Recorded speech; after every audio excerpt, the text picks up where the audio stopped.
اعوذ باللہ من الشیطان الرجیم۔ سوال یہ ہے کہ قرآن مجید سے بال نکلا ہے تو کیا یہ کوئی خطرے کی بات ہے؟ دیکھیں، یہ جو بدشگونی ہے نا، یہ شیطان کی طرف سے ہے۔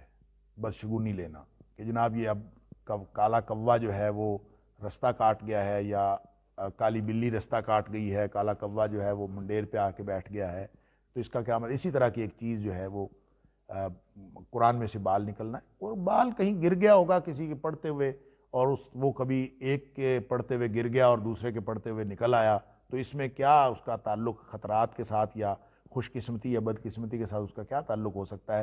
لیکن لوگوں نے اس طرح کی بہت ساری باتیں بنائی ہوئی ہیں، اور اس کا ظاہر ہے کہ اللہ کے قرآن میں کوئی اس طرح کی رہنمائی موجود نہیں ہے، نبی کریم صلی اللہ علیہ وسلم نے اس طرح کی کوئی بات نہیں فرمائی ہے سوائے توہم پرستی کے، اور کچھ نہیں ہے، اور اس کی کوئی حقیقت کتاب و سنت کے حوالے سے موجود نہیں ہے۔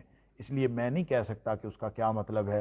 بال نکلا ہے، آئندہ اپنے بالوں کی حفاظت کریں اور قرآن میں نہ گرنے دیں، بس یہی کہا جا سکتا ہے، اور قرآن پڑھتے ہوئے اور زیادہ احتیاط کریں، اور میرے پاس اس کے بارے میں کچھ کہنے کو نہیں ہے۔ واللہ اعلم بالصواب، حقیقت بات کا علم اللہ کے پاس ہے۔